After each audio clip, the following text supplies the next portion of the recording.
hold on to who I am and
Two.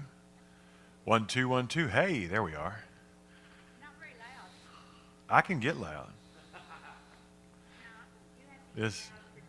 get loud for dinner. Good morning, everybody. I want to welcome everybody as usual. Good on this cold morning, first worship service of 2022. That's kind of cool. Happy New Year, yeah.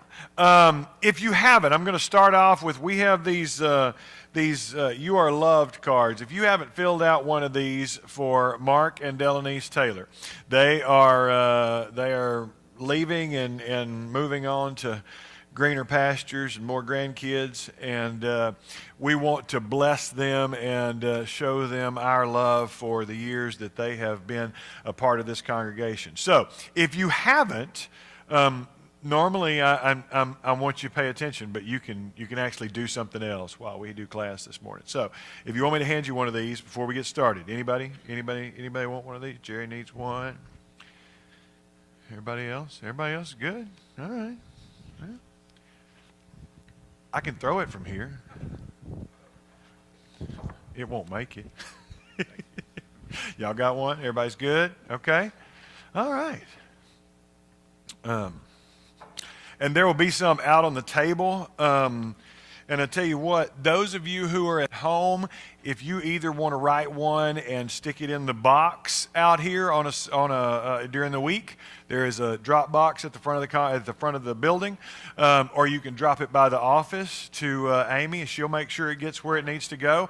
Or you can send something in email, and we will make sure that it gets in there. I want you to be able to participate in that as well. It's been a minute since we did this, and so let's refresh where we are. We've been walking through the life of Abraham, Isaac, and Jacob. We made it to Jacob, and we just started talking about Joseph. Joseph, the favorite son, Joseph in the coat of many colors. We just started that a couple of weeks ago, and we talked about how there's scholars that debate over what the coat was and whether it was really a wristlet or a ringlet or some kind of, it doesn't matter. That's angels dancing on the head of a piano. You can argue about that all day. But the point is that he was favored, and he had this signification of some kind, whatever it was, that designated him in a favored slot. And so it really doesn't matter what it was, but it did designate him as being somehow different and different than everybody else. I personally love the coat of many colors because that's what I grew up with, Sunday school, and so that's what I'm going to choose to call it. And they can call it whatever they want to. But I think there's something here that he was in some kind of foreman or supervisory role. Now, again, this is Jeff's opinion. Take that for what it's worth. That and $4 will get you a cup of coffee. But if you look at it, he seems to be in a foreman, supervisory, or at least observational role, because he's kind of watching the brothers and reporting back to Jacob. Someone who is wearing a coat of many colors is obviously not in the field working, getting his coat dirty. And so I think there's something there. I think that's going to carry over, and I think that experience is what prepares him as he is elevated in Potiphar's household, as we're going to see in a minute. I think you're going to see that play through. But this week, we're coming into, as we got to the end of that story, he is, of course, dropped in the well, sold to the Midianites. The Midianites carry him to Egypt and sell him to Potiphar, who was the captain of Pharaoh's guard, and that's where 37 leaves off. And then chapter 38 pops up. And a lot of commentators will skip over chapter 38 because it's something else. And you won't hear many sermons on chapter 38 because it's something else. And the ones that do address it call it an interruption. That we're in the middle of the story of Joseph, and then here's this interruption with this story. I disagree with that. I think that's because we're looking at the Bible as a group of fairy tales. If we pull back and we look at the Bible not as the story of Abraham, Isaac, Jacob, Joseph, but as the story of God and God's relationship to humankind, and we look at the idea that everything in the Bible from Genesis to Malachi is pointing towards Jesus. Everything is leading to that moment. Then the story of Judah and Judah's redemption, which is that's really the story. This is not a story of Joseph as much as it is the story of Judah's redemption, because at the end of the story of Joseph, Judah is going to come back into favor. And if you look at it from that perspective now, this is a much bigger story. This is not, now, you've heard the Joseph story preached all your life, and there's a lot of good sermons in that story. You know, that when you're in jail and you don't know what God's doing, that God's still at work. I love that. I've preached that myself, and I love that application. There's nothing wrong with that. But I think there's something bigger going on here. And it's not, because remember, Joseph is not the one that gets the blessing. Joseph is not the one that is in the lineage of the Messiah. It's Judah. And so there's something to be said. Chapter 38 is here for a reason. So let's look at chapter 38. It is a hot mess. If you start looking at it, let me pull up. I got all crazy. Chapter 38, it's, well, as we're going to see, chapter 38 provides a backdrop. And it really, you know, we talked about last time the comparison between Joseph and Judah that we're going to see here. And Judah is well, he's got a lot going on. There are some of the consequences of the sin of Joseph's sale that affect the brothers. And we've talked about that before. That will come up over and over and over through Scripture. Sin has consequences. And God doesn't tell us not to sin because he's some cosmic fun killer. God tells us not to sin because it's going to destroy your life. And it's going to destroy the life of those you love. And it's going to disrupt everything. And you will live a better life if you follow the path that God has directed you on. That's simple. And we see that here. As this family starts to fall apart, it is a consequence, I think, of sin. So let's just jump in. Chapter 38, let's start with verse 1. And it came about at that time that Judah departed from his brothers and visited a certain Adullamite whose name was Hira.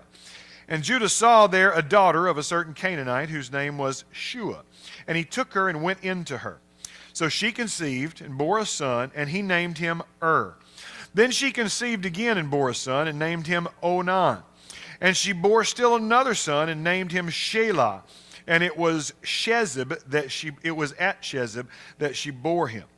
Now Judah took a wife for his firstborn, and her name was Tamar. But Judah's firstborn, was evil in the sight of the Lord, so the Lord took his life. Then Judah said to Onan, "Go into your brother's wife and perform your duty as a brother-in-law to her, and raise up offspring for your brother." And Onan knew that the offspring would not be his. So it came about that when he went into his brother's wife, he wasted his seed on the ground in order not to give his brother offspring. In order not to give offspring to his brother, But what he did was displeasing in the sight of the Lord, so he took his life also. Then Judah said to his daughter-in-law Tamar, "Remain a widow in your father's house until my son Shelah grows up." For he thought, "I am afraid that he too may die like his brothers." So Tamar went and lived in her father's house. Let's stop right there. There's a lot going on here. The sale of Joseph was only the beginning of the woes, if you will, for Israel, or Jacob. Chapter 38 starts unraveling, and Judah chooses to leave the brothers. Now, I don't know if this is guilt or he just was done, or it doesn't tell us why he left. But he moves on. And Judah's trouble begins with an association with Hira, an Adullamite. The events of the chapter as a whole is going to inform us that Hiram is a close friend and, quite frankly, a bad influence on Judah. Wherever Hira is mentioned, there is always trouble in store for Judah. Now, we've all had friends like that, right? Or maybe that's just me. The friends that whenever that friend is around, you end up getting in trouble for some reason. While with Hira at Adullam, Judah sees a certain Canaanite woman whose name is never given. She is only referred to as Shua's daughter. We never get her name. There's something, we take it from Judah saw her and was attracted to her, that she was an attractive woman. But we don't know anything else about her. We know that she was a Canaanite. We gather that she was attractive. The commentators make the comment that seems to be the only qualification for Judah taking this woman, and they will say as his wife. The Bible never tells us that they were married. If you look at it closely, it doesn't say that they were married. It says he saw this woman and he took her and he went into her. NIV says he married her. Well, in NIV, I'm not going to say they're wrong, but they're adding. It doesn't say that he married her. It does say that now, we're making that assumption because, I mean, it doesn't say that he didn't, and so it kind of makes sense because it starts listing the children as legitimate children. Miss Norma, you were going to say something. I cut you off. So, and the older NIV does not say that. Well, and it doesn't really matter. It does maybe, but I don't know. We are, let's see, he saw her and he went into her. That reminds us very much of, remember the story of Shechem and Dinah that we saw a while back when Shechem abused Dinah, that he saw her, he took her and lay with her. Correction on verse 2, it does say that he married her. So the correction on that for the older. I'll have to research it because I don't always trust the NIV, but I will research it. I'll come back to you next week. I'll find out what it actually says, and we can go from there. But Judah saw the woman, he took her and went into her. It very much sounds like what happens with Shechem, but the point is that Judah at this point is outside of God's will. God had already told him not to take Canaanite women as their wives, and he's moved away from his family. He's not living where he's supposed to be. He's living in a place where he is now freely associating and connecting with the world and those around him. 3 sons are born from this union, Onan, and Shelah. And so then Tamar is acquired as a wife for Now, is evil in the sight of God. And so the Lord took his life. Now that's a strange phrase. What do you make of that? Was evil in the sight of the Lord, so that Judah's firstborn was evil in the sight of the Lord, so the Lord took his life. I'll tell you in a minute what all the commentators say, but what do you make of that? How do we was evil. It doesn't tell us what his evil was. It doesn't tell us, what he did that was so bad. But it was bad enough that the Bible lists it. I mean, it lists it as evil and not just as, there's a lot of people doing a lot of things in here that aren't necessarily on the up and up, and none of them are listed as necessarily evil. So there's something different about So, Steve, you had your hand up. Say that again. His soul. Okay. Steve says that the only thing he can think of is that it was somehow his soul was evil.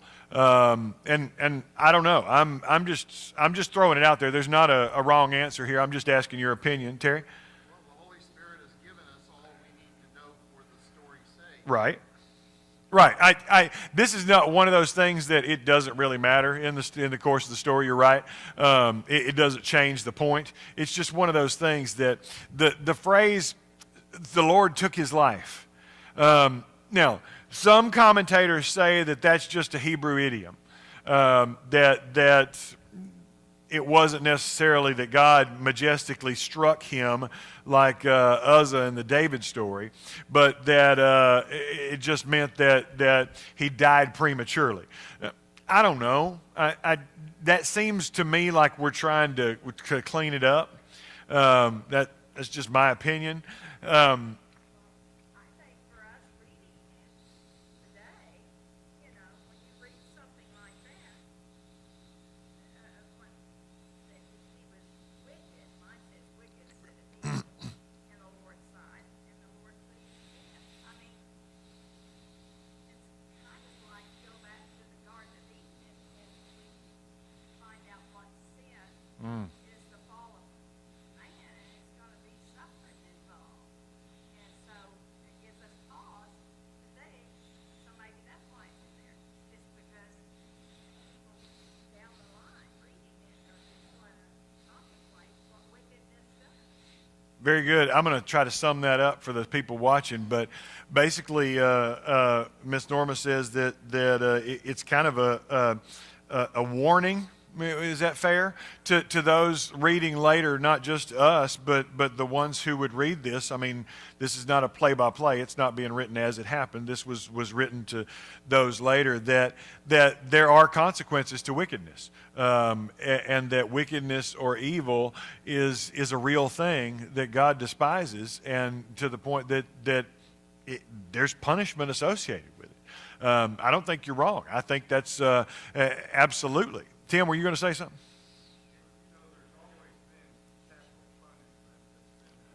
Ooh, yeah.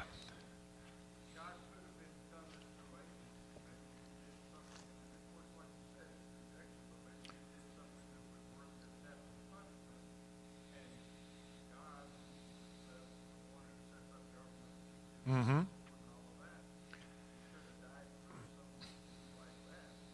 That's good.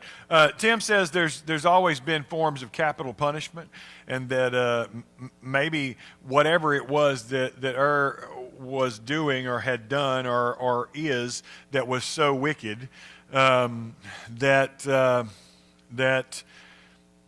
he deserved to be eliminated, and you know, he may have done it through agents, he may have done it through any number of things. I'll tell you.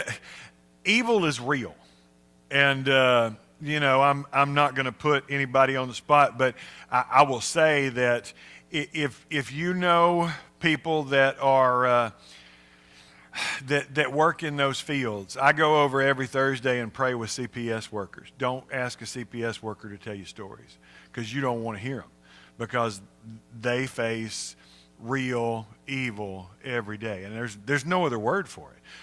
Talk to the police officers.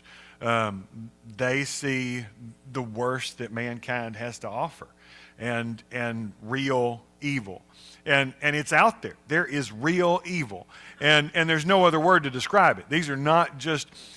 Sometimes it's just people who make bad choices and good people who are doing bad things, and I get that, but there are instances that are just flat out evil, and there's no other description for it. I don't know what is doing. I know that it was his sins are not relevant to the story, but it was important enough that it cost him his life. And then we see something that is a little bit weird for us here in the 20th century to look back, 21st century to look back on, and that's the levirate marriage is what they call it. It's going to be later commanded actually by Moses in the book of Deuteronomy. That remember, I've told you the only value a woman has in this culture is her ability to produce children. and Tamar's union is obviously either so short or uneventful that there are no children produced. And so the way the custom would work is that the brother would then impregnate the woman so that she could have some form of offspring. That sounds weird and creepy to us.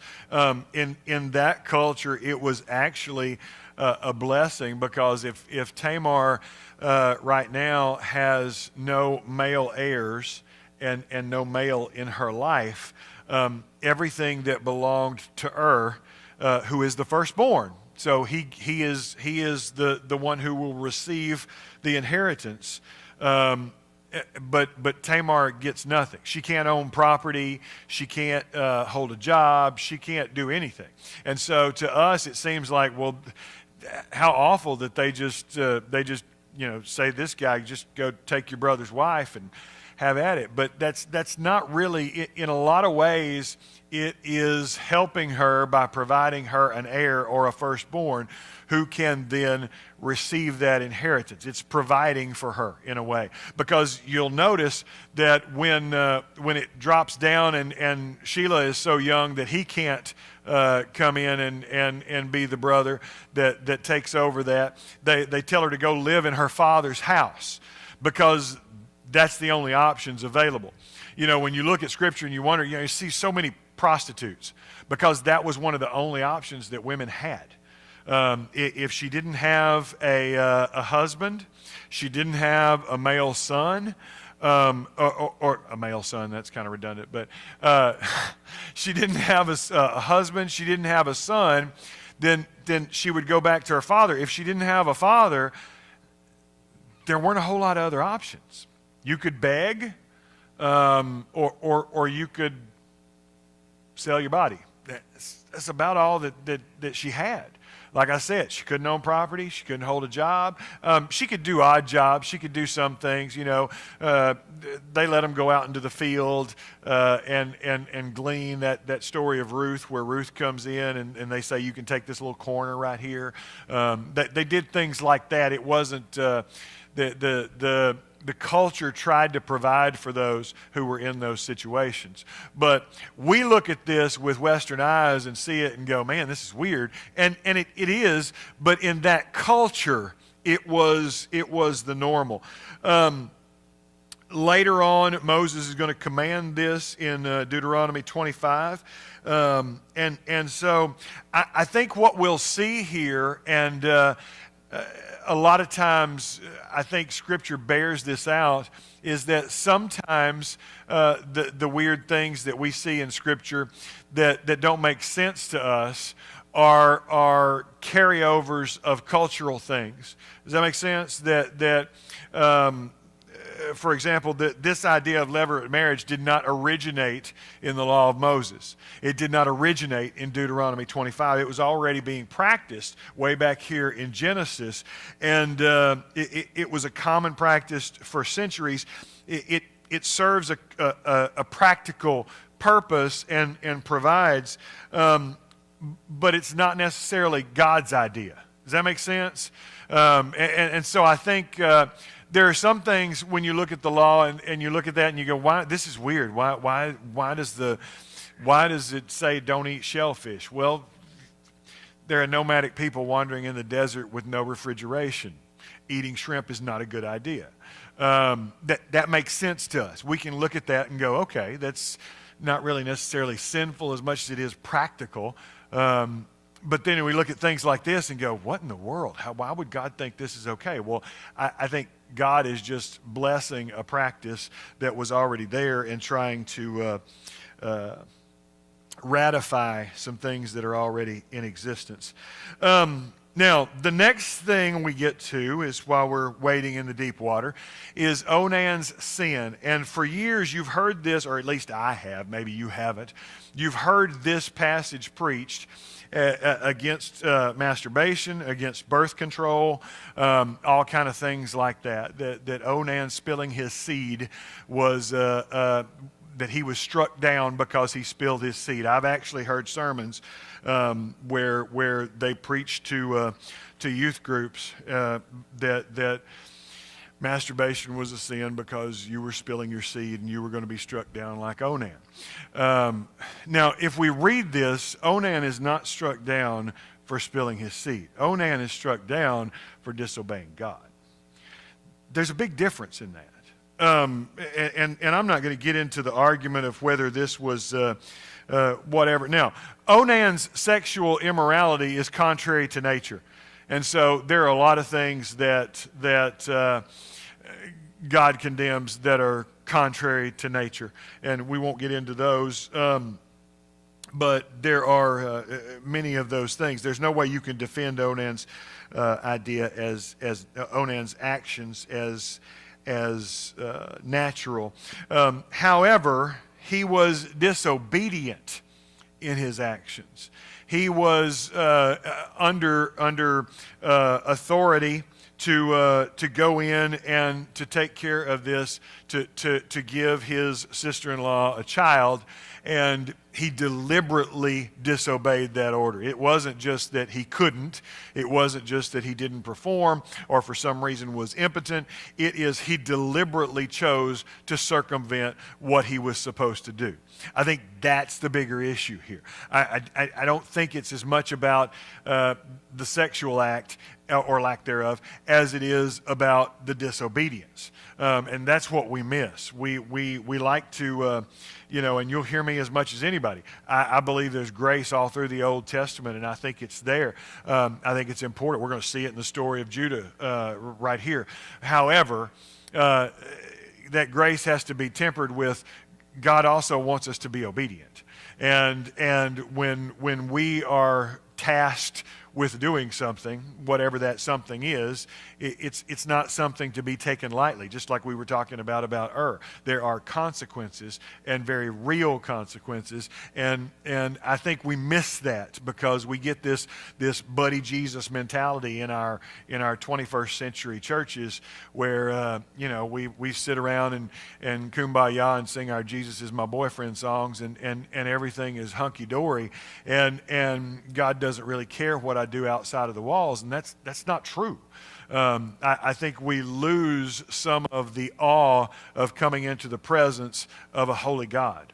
That this being that can speak galaxies into existence with a word, and we're going to come in and play games with that. That's not a good idea. And Onan playing games with that is not a good idea. And that sermon was free. So Onan is disobedient in his actions.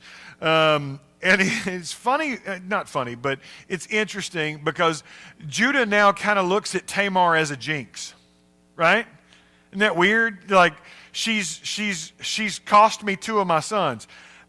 The Bible says it wasn't in any way Tamar's fault. She didn't have anything to do with this. But Judah looks at her and says, I'm going to send her back to her daddy's house, and I'm not going to let her have my youngest son because that's the only one I got left, and she's already cost me my other 2.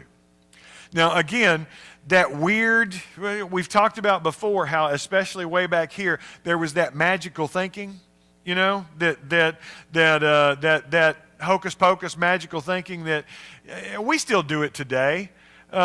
We still have that magical thinking sometimes. I've told you the story of when Casey was here and I was preaching through the Gospels, and I wanted to do a video when we were talking about the magnitude of the cross. We went over to the prison museum, and I wanted to do a video with old Sparky because that's the closest that you're going to get in our culture, I think. To the stigma of what the cross would have been. And so we're standing in front of the rope, it's kind of roped off if you've been there, and I'm standing in front of it, and I'm trying to talk to the camera, and the guy, there's nobody in there. It's like middle of the day, and so most people have real jobs. And we're standing there, and I'm talking to the camera, and the guy, the caretaker, manager, whatever they call him, comes up, and he unclips the rope, and he goes, "You want to sit in it?" No, I absolutely do not want to sit in it. Now, I know in my head there is nothing But there's a lot of people died in that chair. There is no way I'm putting my butt in it. And I know that's crazy in my head, but it's that magical thinking. We still have it in us, even today. And because there's no way, you can't pay me enough money to sit in that chair, because that's no. And my brain, my logical brain knows that that's ridiculous. That's stupid. But there is a part of me that, And I think Judah is still in that too. He's like, I know that this is not this woman's fault, but I still ain't giving her my third son, because I just I can't trust that. Anyway, Onan is dead. Judah is reluctant to give his son to Tamar, and so Shelah is obviously too young here, and so he says, you wait till he's older and then you can have him. In the meantime, you go back to your father's house. So he sends her home. Now, this is where he started to mess up, because it is his responsibility not to impregnate her, but it is his responsibility still to take care of her. She is still a part of his household. Just because and that's why I say I'm not really, I'm going to go back and research this, and I'll tell you next week. I've said that I didn't know whether they were actually married or not, because his reluctance to take her into his household. Maybe they were, maybe they weren't. Either way, he's not doing what he's supposed to be doing. His responsibility was to take care of her, not necessarily to produce offspring with her, but she is part of his household. She was the wife of his son. She should have been his responsibility to take care of, not go back to your daddy. Because just because her husband was dead, she was not kicked out of the family. Judah's wife dies. Basically, a long time goes by. And we don't know how long that was, but we do know that time had went by enough that Judah is now unmarried, and he has basically forgotten, or whether deliberately or accidentally, his commitment to Tamar. He sent her home to live with her father, out of sight, out of mind, and told her, you wait till Shelah grows up, and then he'll be your husband. Well, a considerable amount of time passes, and he doesn't fulfill that promise. Whether he forgot or just thought she was a jinx and didn't want to deal with that, we don't know. But he is going down to shear sheep again with his friend Hira. And I told you, every time Hira shows up, Judah's getting in trouble. And Hira's bad news. And they go down to shear sheep. And so somebody tells Tamar, hey, your father-in-law is going down to Timnah to shear sheep. So she removed her widow's garments and covers herself with a veil and wraps herself, sits in the gateway of Enam, which is on the road to Timnah. For she saw that Shelah had grown up and she had not been given him as a wife. Judah thinks she is a prostitute and turns aside to her and says, let me come into you. And he doesn't know who she is. And she said, what will you give me? What are you going to pay me? He says, well, I'll send you a kid from the flock, or a baby goat. I don't know what your translations say. She says, well, I need some collateral. I need some kind of pledge that you're going to, I don't know you, how do I know you're going to make good on this promise? Give me your seal and your cord and your staff that is in your hand. So he gave them to her and went into her, and she conceived by him. Then she arose and departed and removed her veil and put on her widow's garments. So here is Judah is in this place, and commentators talk a lot about why he doesn't recognize her. Well, it was just because he had a veil, and it was just because, maybe. I think there was a little bit of celebration that went on with the shearing of the sheep. It was, one of those kind of things, and he may have been a little bit inebriated or in otherwise judgment impaired. She was older, too. Yeah, he hadn't seen her in a long time. And so that's exactly right. She was older. He hadn't seen her in a long time.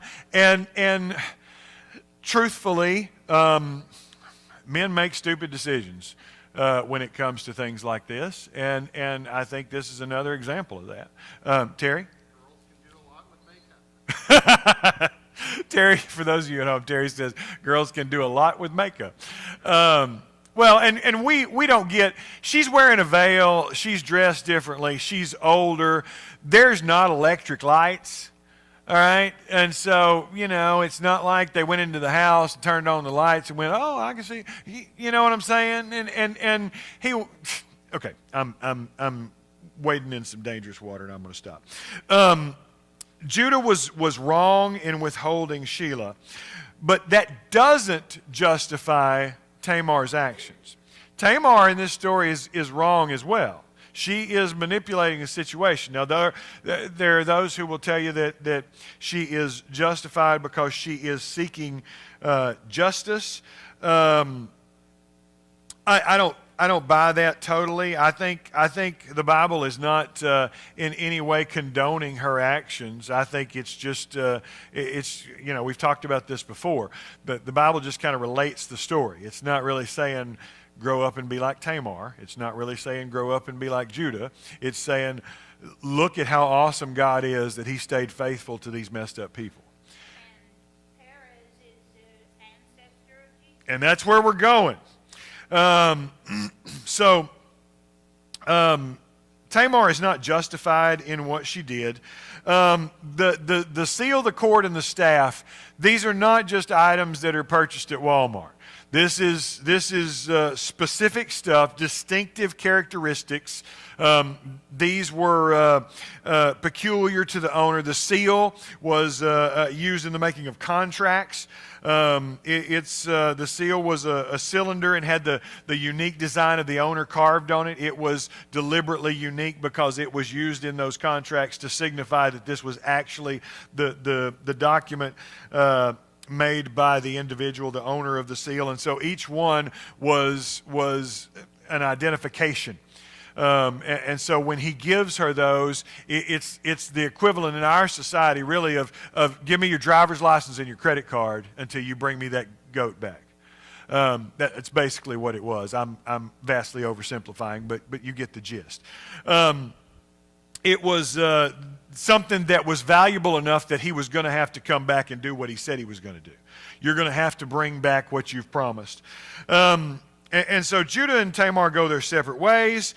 Tamar goes back to her normal routine.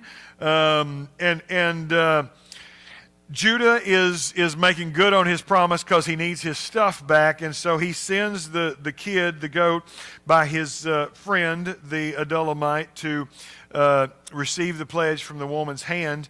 And he can't find her. And so he asks around the men of her place, saying, where's the temple prostitute who was by the road at Enaim? But they said, there has been no temple prostitute here. So he returned to Judah and said, I didn't find her. And furthermore, the men of the place said, there's been no temple prostitute here. Then Judah said, well, let her keep them, lest we become a laughingstock. After all, I sent this kid, but you didn't find her. Judah says, okay, I guess she can keep her stuff. I don't want to make this a big deal. I don't want everybody to know what I did. He's not real proud of his actions. He knows that it's not something I want publicly, so we're just going to let it go. And I tried to make good on it. I sent the kid back. You couldn't find her, so it's not my fault. So about 3 months later, Judah is informed your daughter-in-law Tamar is pregnant. Actually, they accuse her of my version says harlotry. I don't know what yours says. Prostitution. They accuse her of she's supposed to go home to her father's house and sit there and wait on him, even though he's not doing what he's supposed to do. And then but they still want her to be chaste, right?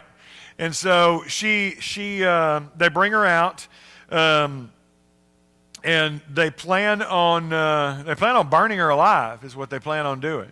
Now remember, I told you this is women have no value in this society, and so she is being brought out. She is going to be burned alive, And, Tamar has prepared for this because she still has the items and says, I'm with child by the man to whom these things belong.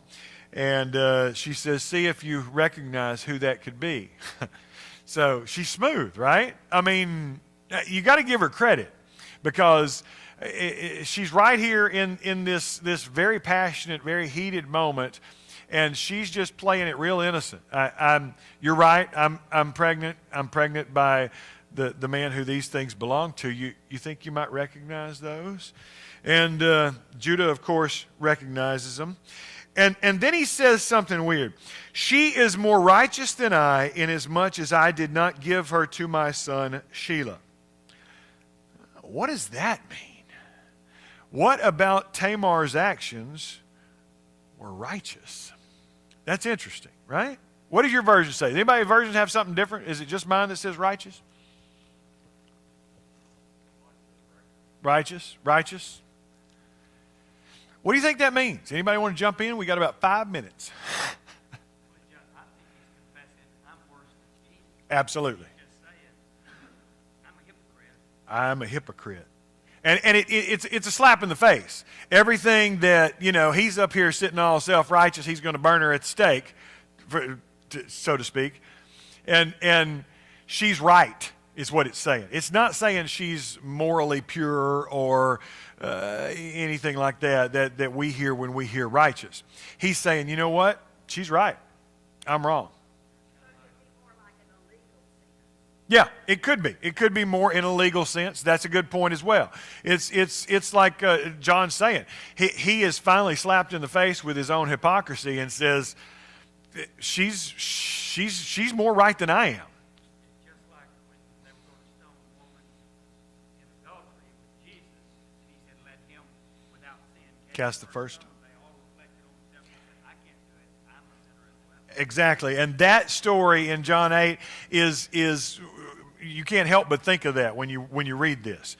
Because, she's being brought out. She's being brought out for, at minimum, adultery, at worst, prostitution, and dragged out here to be punished.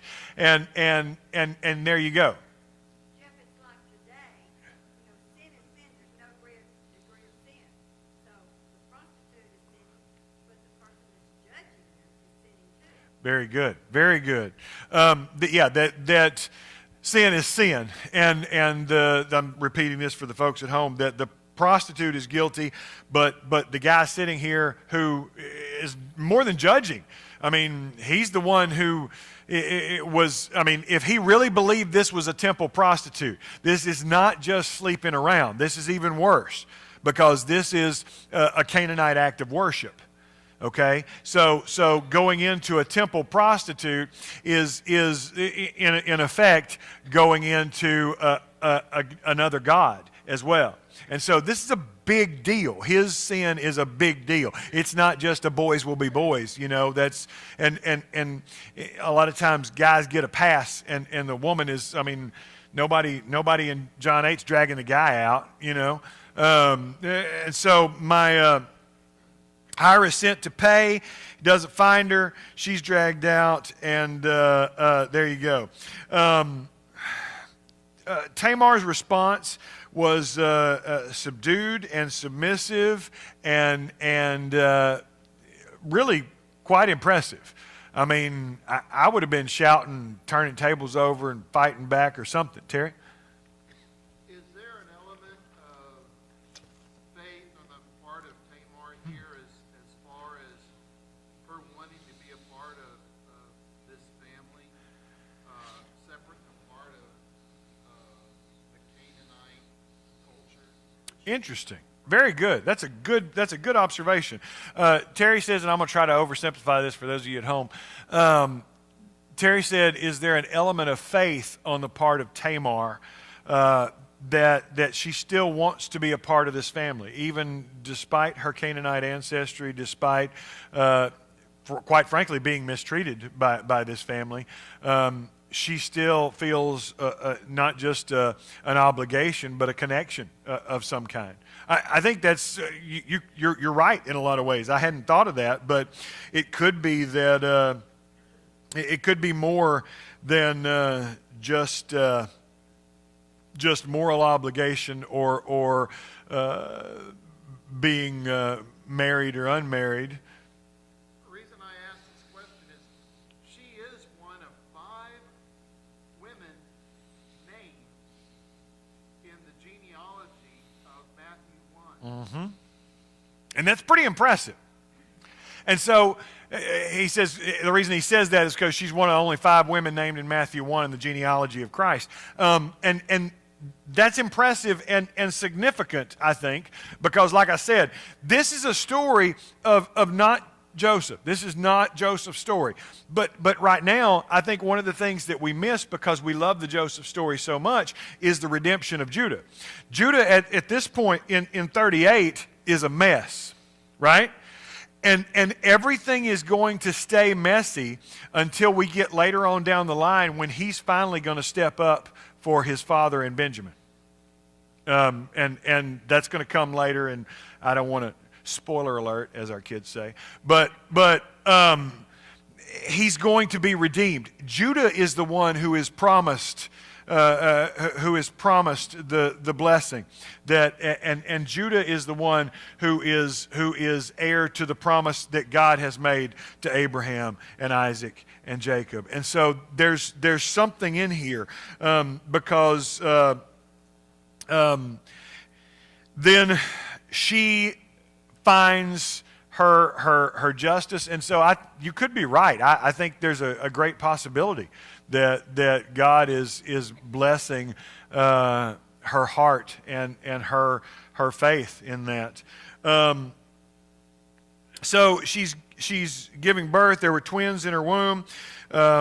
Let's start with 27. It came about at the time she was giving birth that, behold, there were twins in her womb. Moreover, it took place when she was giving birth, one put out a hand, and the midwife took and tied a scarlet thread on his hand, saying, this one came first. But it came about as he drew back his hand that, behold, his brother came out. Then she said, what a breach you have made for yourself. So he was named Perez. And afterward his brother came out, who had the scarlet thread on his hand, and he was named Zerah. And so we can go into a lot of that, but we're already over time, so we're going to have to stop there. But it is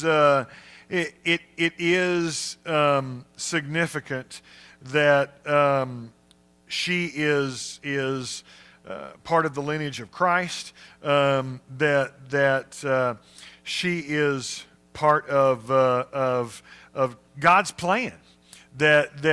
And that's one of the things that I think we come back to in this story over and over and over, that God is faithful to his promise and his plan despite the best efforts of these people. I mean, Abraham, Isaac, Jacob, now Judah, every single one of them does everything they can to mess up God's plan. And yet God still stays the course, and God still causes all things to work together for the good of those who trust in him. There's something to that. So, very good. Jerry says we're the same way because we think we can help God out. And that's exactly right. We're going to end there this morning because we are totally out of time. In fact, we're a little bit over, and I apologize. We have about 15 minutes, or, well, probably actually closer to 13. And then we're going to meet back in here for worship. God bless you. Hope you'll come back to us as well. We'll see you back here.